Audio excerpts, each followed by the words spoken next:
Hello and welcome back to Geordie Leather. In today's episode we're going to cover the use of the foil stamping machine.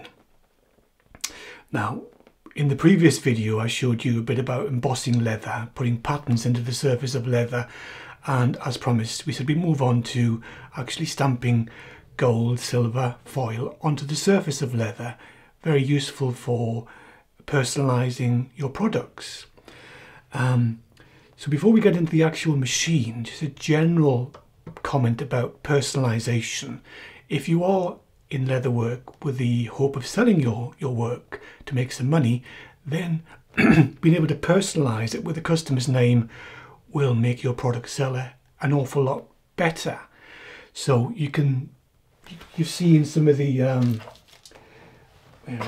key rings and things I showed you last time, which do sell very well.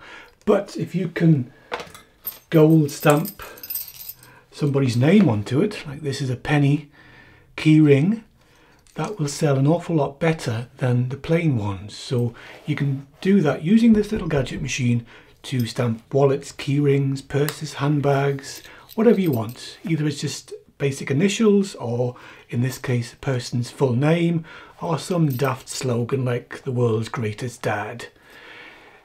These things do sell, and you'll generally find that they sell much better than unpersonalised items. The gift market is the biggest market for leather crafters, so if you want to go off and make expensive handbags, good for you. If you want to make a lot of money or a good living, focus on the gift market, small items like this. So we'll start off with a general tour of this little machine before we get down to actually using it. So let's have a look at it now. Okay, so this is a foil stamping machine.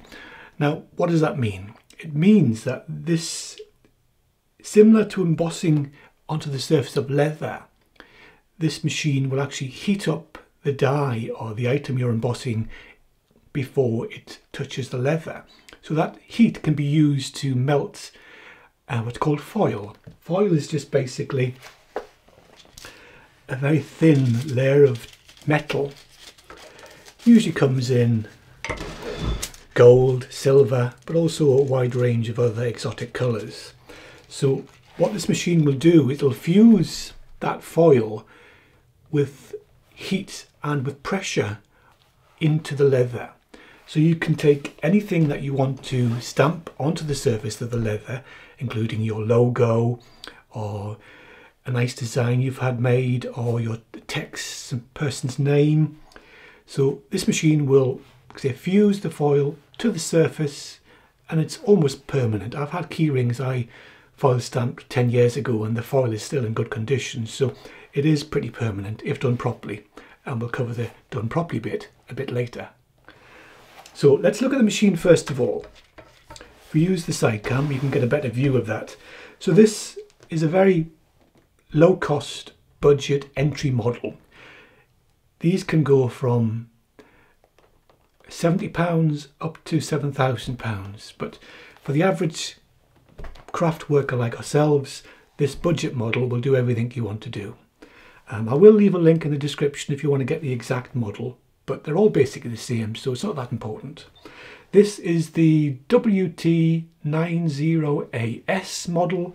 It's a very common model. You can find it everywhere: Amazon, eBay, AliExpress. Like I say, I'll leave a link in the description below. But how it basically works is that it has a lever. As you can see, as you pull the lever, this little block of aluminium moves up and down like an arbor press. The only difference is that when it's turned on, this block of metal becomes extremely hot.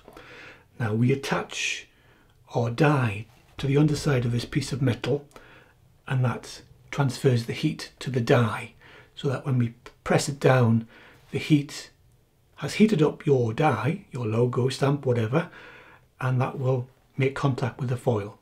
So the machine, like I say, it consists of basically a lever which presses down onto a flat bed.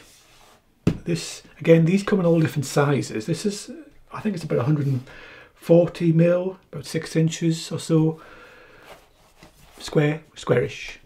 But you can get bigger ones. bigger bases, bigger tables, but for most small craft items you don't really need anything bigger than this, I think, but it's up to you obviously. So on the front of the machine there is a little temperature. Now I say temperature in quotation marks because in reality the numbers displayed on here have no actual connection to real temperatures. I have tested with my laser thermometer the temperature of the die, and it is nowhere near what it says on this gauge. So I would say completely ignore the numbers on there in terms of temperature, but I'll show you a technique to use those numbers efficiently. So around the side of the machine, you can see basically that it has 3 wires going into this plate, which is, and that 2 for the element and 1 for the temperature sensor.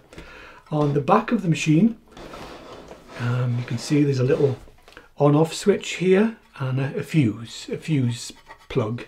It does come with a few accessories, a few spare fuses, a replacement switch. Why that would break I don't know, but there's a replacement there, and also a replacement temperature sensor and some heat sensitive tape. So that's useful. Going around the other side, on the back actually, there are 2 screw holes here, which you can use with the supplied Allen key. That allows you to raise or lower the position of the RAM section. Obviously if you're doing a very thick item, which I can't see why you would do that, you could raise it up. You still have the same amount of drop, but you can position the whole bed so it's higher or lower using these 2 screws at the back. On this side you have a little holder which just holds a roll of foil. The machine comes with a small envelope with some sample, get you started off, sort of foils, gold and silver, but if you're going to do a lot of it, it's worth buying a roll of foil. They're quite inexpensive. You see they come in a very wide range of sizes. It's a simple spring mechanism which holds the roll in the center of the machine, and that just slots into 2 little grooves on the holder.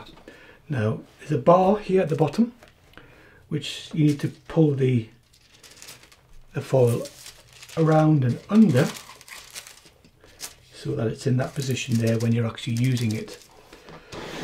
So before you start using the machine, before you start using the machine, I recommend that you level it, because it'll come out of the factory, it could be all to pot. Now what I mean by leveling it is that this plate needs to be parallel with the base, because if it's not parallel you won't get an even impression. It'll be heavier on one side and weaker on the other side, so you won't get a clean stamp. So it's important that when you bring this down, the gap between each of the 4 corners is equal. Now the best way of testing that is just to take a piece of paper, put it down on one corner, apply a little bit of pressure and see how much that slides. Now you want that to be the same on all 4 corners. So see if it's a bit too tight on one corner, whereas in this corner it slides, this corner it doesn't slide, that means you need a little bit of adjustment. Now I'm doing that on purpose just to exaggerate it, but mine actually is balanced correctly. But if you find that one side is higher than the other, it's very simple to adjust it. There are 4 bolts in each corner of the heating plate, so you just loosen off the 2 internal bolts, and then that allows you to tighten, which pushes the lower plate up, or slacken, which pushes the lower plate down. So you make a slight adjustment with that, just using an ordinary spanner, and once you've got all 4 corners at the same sliding tension, then you can tighten up those 4 bolts, and you know then the plate is then parallel with the base plate. Okay, so like I say, it comes with some foil, a couple of wrenches, Allen key wrenches, and a little accessory pack which probably would never use. So once you've got it level, once you've got your foil installed, you are basically ready to start stamping. So one little safety snippet of information, very important: when this is turned on, this bottom plate does get extremely hot. So putting your hand close to that, there is a risk of getting burned, so be very careful. There are warnings on the machine, but sometimes you just don't think, and ow, you know. So be cautious of that, it will get very hot. One other thing to bear in mind is it takes a while to heat up, but also a lot longer to cool down. So if you're going to be wanting to change dies, stamping dies, allow for that time of changing, letting the machine cool down before you start taking the die out again, otherwise it'll be very hot and you may burn yourself. So let's just start off by putting in a die. So if I find this, you've seen this before in previous videos, I'll give you a close-up. This is my Geordie leather CNC engraved maker's mark. Now these usually come with a hole in the back. All stamps holders come with a hole in the back with a standard size thread, which you just screw in your thread like so, and that's then ready to fit into your machine. Now obviously it comes a little nut as well, but if you look at the machine a bit closer up, you look up a little bit so we can see the plate here has a groove in it. This is where you attach your die, stamping die. So the basic process is the same. If you have a die which has a certain orientation, like this has text on, make sure that you orientate it so the text is the right way around before you actually put it into the die. Now what I suggest you do is just put it in from the bottom when it's cold. Don't do this when it's hot. Put the nut on at the front.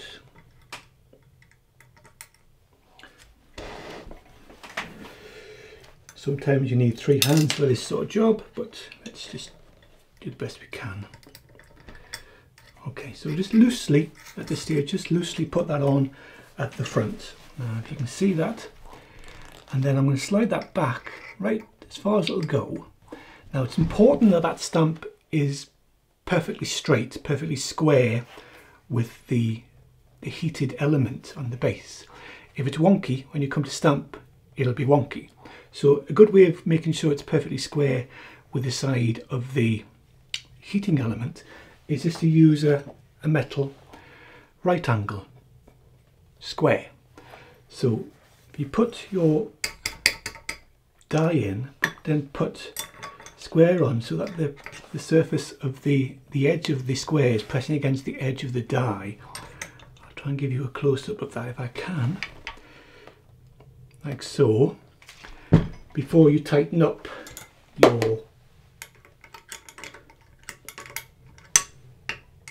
die.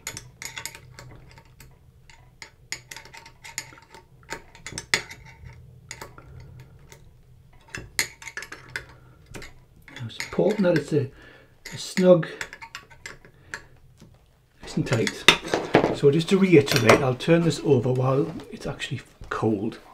We're using the square against the edge of the die and making sure that there's no gap. You can see that there's no gap between the square and the base plate. So we know that the die is on square, so the text is exactly square to the edge of the stamping area. So that's our die fitted. The next step is to turn it on. Now I'm going to say there's a small switch at the back. Turn that on, and as you can see, the little panel lights up. Now, in theory, the green number is the temperature that you want this set to, and the red number is the current temperature. So that will gradually increase, and in theory, when it reaches the temperatures you've set it to, it should stay at that temperature. But it's a Chinese product, so they don't seem to understand accuracy in terms of things like this. So if you want a certain temperature, you need to input it with the controls here. It's very simple. There's a button marked set, and there's a left button and an up and down button. So if we press the set button, the display starts to flash. Now, if we use the left button, that moves the current digit along, as you said. So that's on the 0, that's on the second 0, that's on the 1s, that's on nothing. So that you select the digit you want to change. So if we want to change that middle one, we use the up and down keys to do that. So that would be 120 degrees, but I'm going to change it back to 100. So that's set at 100 degrees. Press the set button to confirm. That'll stop flashing, so that has been set to 100 degrees. So as you can see now, the top dial has actually reached 100, but as I've said before, ignore what's on there, because in reality it's nowhere near 100. In fact, I used my little laser pointer thermometer to show you what I mean. So the actual, just turn this on, the actual die temperature is 54 degrees. But as you can see on here, it's saying it's 113 degrees, which is, it's not. So I personally don't take any notice of the numbers on there. But what I do is, through trial and error, I make a note on a piece of paper what I've set it to. In this case 100, whatever. And then test it on a certain piece of leather. And if that works for that particular application, I know that the setting 100 is for that application. If I increase the temperature to say 150, 200, I know that that certain temperature is for other applications using the machine. So we'll go through that in more detail a bit later, so you know exactly what I mean. But for now, the machine is heating up, but I wouldn't use it until you hear a little click. When you hear a click, the output, little LED will light up for a second or so. That basically means it's about the right temperature, because this number will go up and down as it feels like it, basically. It won't stay anywhere near the temperature you've actually set. So when you hear a click and you see the out LED is lit up, you know it's basically reached temperature, and then we can start to play with it. So when it's done that, we'll come back. Okay, it's just clicked, the LED came on, but it went out quite quickly, which basically means it's now at this temperature to start using the machine. So I'll show you the basic principle, but then I'll show you an improved method that I use. So we currently have my Geordie leather maker's mark stamp in there. So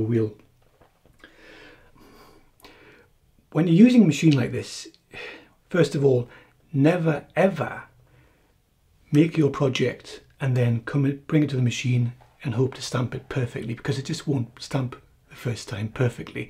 You need to do lots of test stamps on scrap leather before you bring it anywhere near your finished product, because you will, guarantee, ruin your project you spent a long time creating. So never ever do that.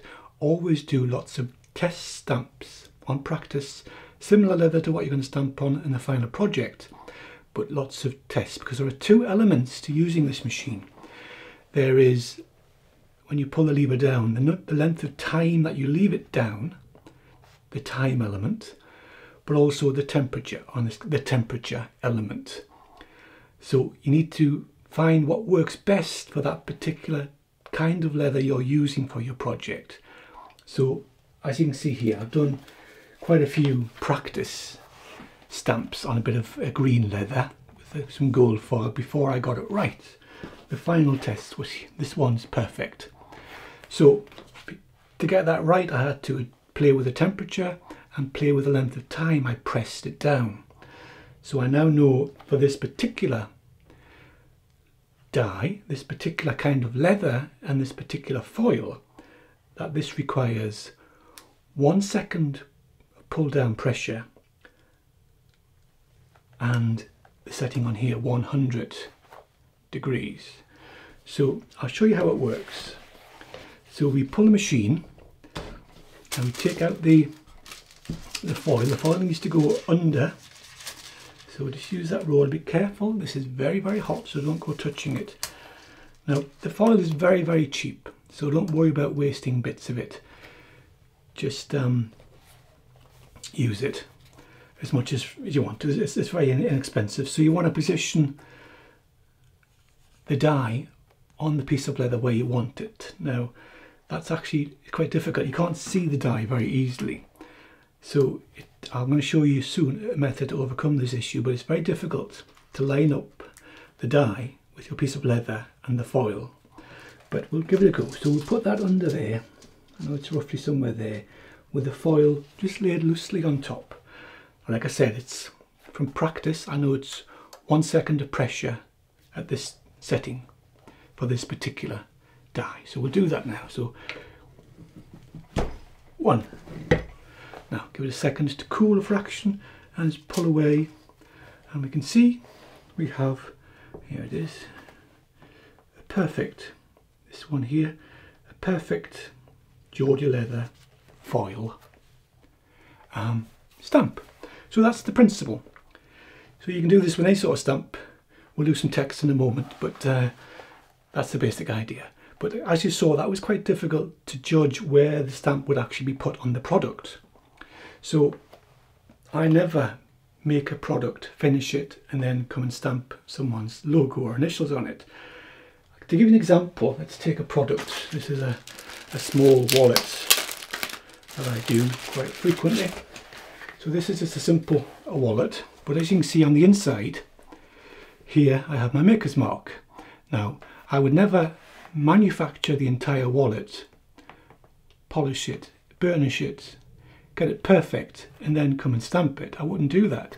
But what I would do is this, before I make the wallet, this piece of leather here, I would make that and then stamp it. And once it's perfect, I would then add it to the construction of the wallet, but never ever make the entire thing hoping, oh, I'll put the stamp on there now, because it won't line up properly. So I'm going to show you how to line things up perfectly.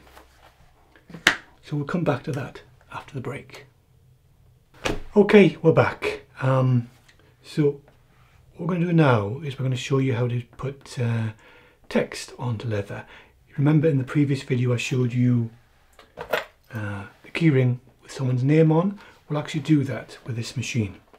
So there's two aspects to this. There's the text side of it, but also the alignment side of it, which is very important. So we'll look at the text side of it first. So these stamping machines use brass blocks. This is a brass block which has 2 locking screws which holds letters, stamping letters. Now you can rearrange these letters to form whatever text you want and then lock it in place with the 2 end locking blocks. And then the same principle as the previous die, that just screws in to the bottom plates and tighten with a nut. So in terms of the letters, if you're going to be personalising things professionally, there's one very important thing to remember. When you buy a set of letters, that set is one font with one of each character in the alphabet. So as you realise, most people's names often have more than one character. This of the same character. So for example, in this example, Penny has 2 N's. So if you just buy one set of alphabet, you can't make this customer's name. So you need ideally a minimum of 2 sets of the same font, of the same character. But ideally, if you're doing it professionally, 3 I would say is the absolute minimum of each set. So this is a particular font, a particular size. So you need 3 sets, all the same font, all the same size. These sets can be quite expensive, but one very important thing to do is always buy your alphabet stamps from the same manufacturer. I've made this mistake myself in the past.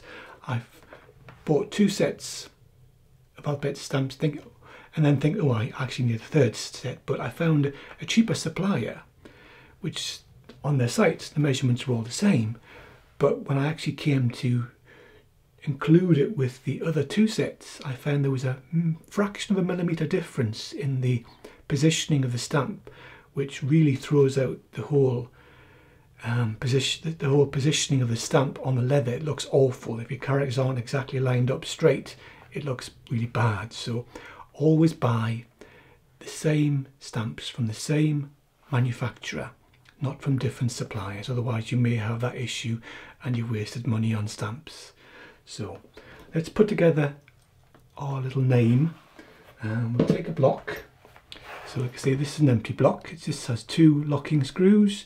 So we take out one of the locking screws and then we loosen that other one, because the word I'm going to use, Geordie, is a bit longer than that's been set for. So we take that, and then we need our letter stamps. Now this is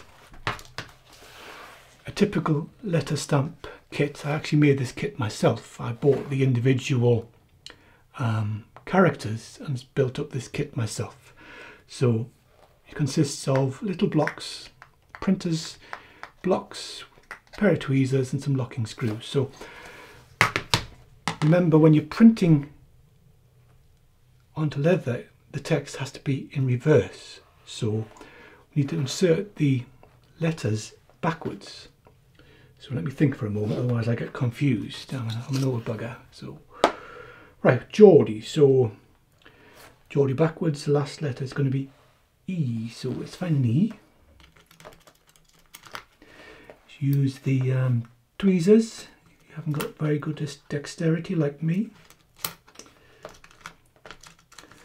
I'm going to need a D anyway, so I'll get the D out as well.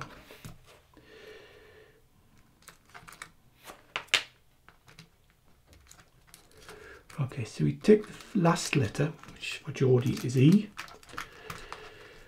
So I'm not having very much luck here. Any of you that know me know that I have a condition which is destroying my nervous system, and it affects my fingertip control. So there's the last letter E. Need an I.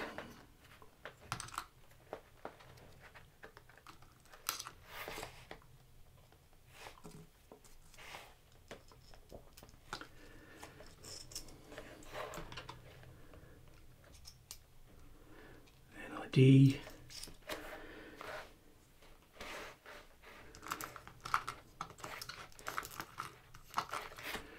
And then I O.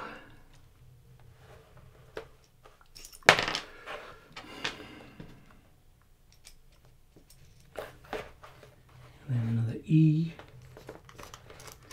See, even the word Geordie has two E's, so if I only had one set I couldn't make this name.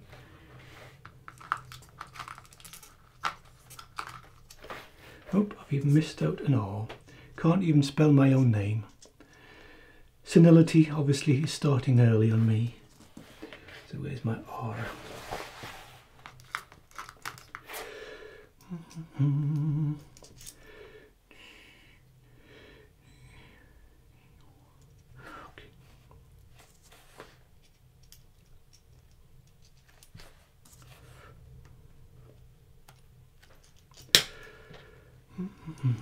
So as you can see, all the letters are in backwards, so when they're printed on the leather they'll be the right way around.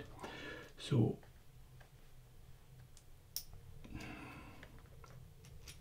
one other thing to bear in mind with these stamps, you look carefully, the bottom part of the brass has a wider depth of uncut brass compared with the top, so it's important that all the letters have the same wide piece at the bottom or at the top, depending on where you're doing it, and not mixed and matched. So we should have Geordie, Geordie. So we'll put the little block locking thing in. Now try and centre it.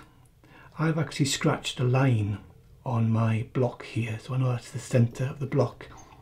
And find the middle word and then just tighten up one side. And then make sure you put a lot of pressure on the other screw so they're all clamped together, all nice and straight, before you lock in that second screw. OK. So there we have the word Geordie backwards. So as before, we just refit the die, obviously making sure that the words are the right way up. So the top is this surface, so that needs to be that way. So the word Geordie, the top of the words are that way. So put it under again. This is still a bit warm. I did wait quite a while for it to cool down, but it's still a bit warm, so be careful. You don't want to go burning yourself. I've done it before and it's not nice.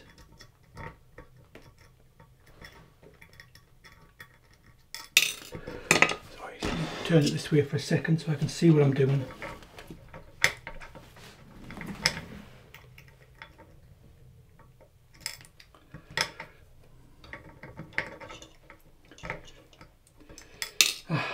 It really is awful when you lose the use of your fingers.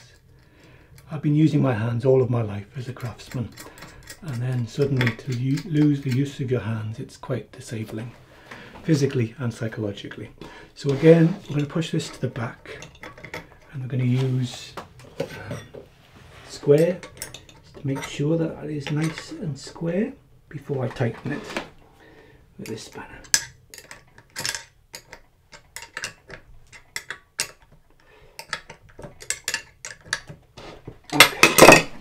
So the die is fitted, the text is fitted, so when we come to stamp it, that'll put the word Geordie onto the leather. Now, as you can see from this side camera image, the view of that block is very, very poor. So if I have a blank keyring, how do I line that up so it's perfectly straight? So the words are in the right position so that it just looks good rather than being wonky, twisted, you know, the wrong way around. How do I do that? Well, unless you've got a really good eyesight, it's not easy. So I came up with a method which I use and does the job extremely well. I'll show you my old build jig, then we'll actually make a new one so you know how to do it yourself. So this is my keyring jig. Now all this basically is a piece of art board. It's called mounting board in the UK. It's used for picture framing. It's a very stiff, dense cardboard. And all I've done is glued a small piece of wood around the edge of it, which is the same dimensions as the base of the press. So when I put that on, slide it into position, it's perfectly flat. It's not going to move anywhere. But with this little top piece of cardboard, that allows me to line up this perfectly with the print head of the die. So I can insert my keyring blank into that little groove, knowing that it's exactly in the right position under the head where the die is going to touch. I did put some lines on marking the centre, but I've never actually had to use them, so I wouldn't bother with that again. So when this is put on the machine, on the base, is slid on, I now know that when I come to stamp that, the text will be in exactly the right position. So what I'm going to do, this isn't actually turned on, so I'm going to turn it on.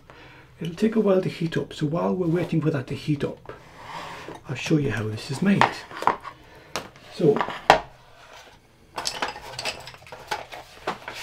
you see, we basically take a piece of mounting board, stiff cardboard, plastic, whatever you've got, as long as it's fairly rigid, and then that's going to sit on top of your base plate, and then we just glue on little bits. This is just some sticks of wood, nothing particular dimensions, just whatever you got lying around, but glued on under the edge like so, so that's pressed up against the metal edge of the base plate, so that it's basically that, like so. It's nothing complicated, it's just a few bits of wood and a bit of cardboard.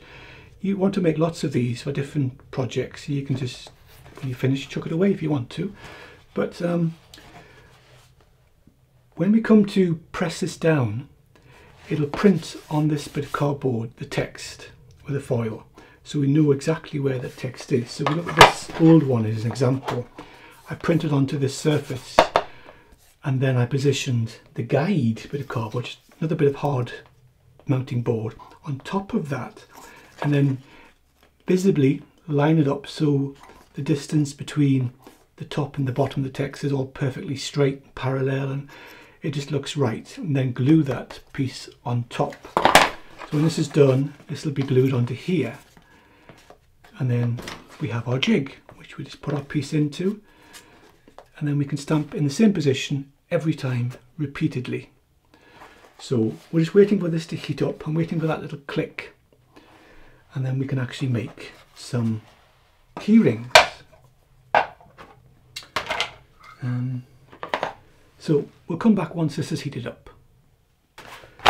Okay, that's now reached temperature, so we'll quickly get on with this. So I'm going to take the board that we just made with no alignment card on just yet, slip it over, and that should be a nice snug fit. If it's not a snug fit, just put a few pieces of paper, pack around the edges until it's nice and snug and doesn't move.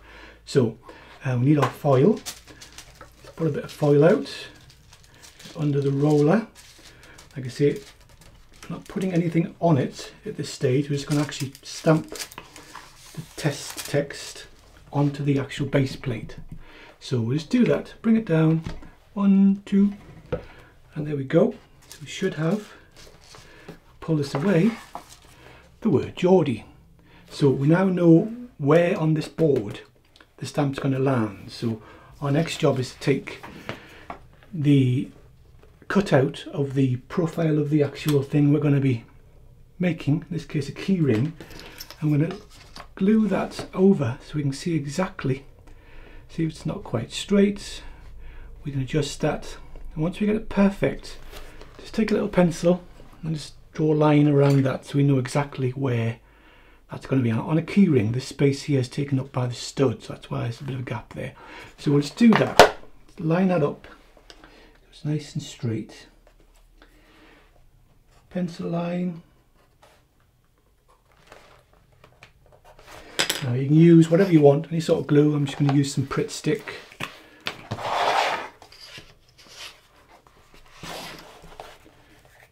Just to stick that down.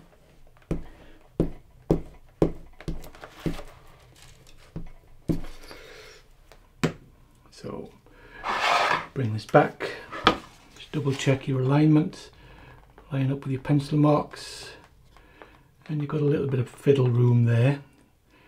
So it's important that the words are completely parallel with the sides of the leather. So make sure that everything's nice and straight before it sets. And I think that's about right. So there we go. We have a template which we can use.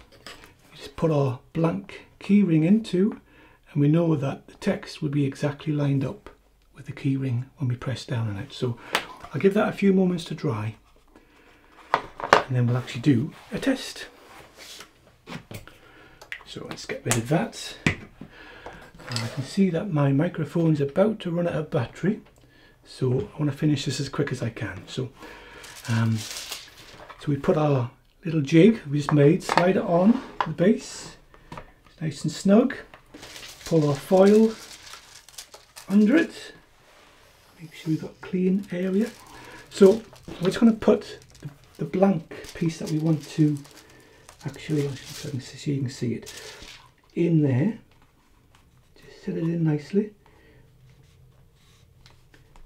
If you're using thicker bits of leather, you may need to use 2 layers of mounting board. But just bring that round, drop it down, and then here we go. 1 second to dry, and there we should have a nicely printed keyring with Geordie on. Now isn't that brilliant? You see, it's not an expensive machine, but if you're going to do a lot of personalisation, you need one. There are links in the description below where you can get them in your particular part of the world, and highly recommend them. If you want to pay more for a more elaborate one, fine, but the basic model will do the job just as well as the expensive one. So thanks for watching. If you could click the like button, that does make a difference. YouTube recently changed their algorithm whereby likes are more important than subscriptions, but please subscribe too if you haven't already. The more likes I get, the more videos I will make. That's how I judge whether to make more videos. So if you like the video, please like it, please share it, please click the subscription button and the bell icon, and we'll see you next time. So until then, thanks for watching. Bye bye.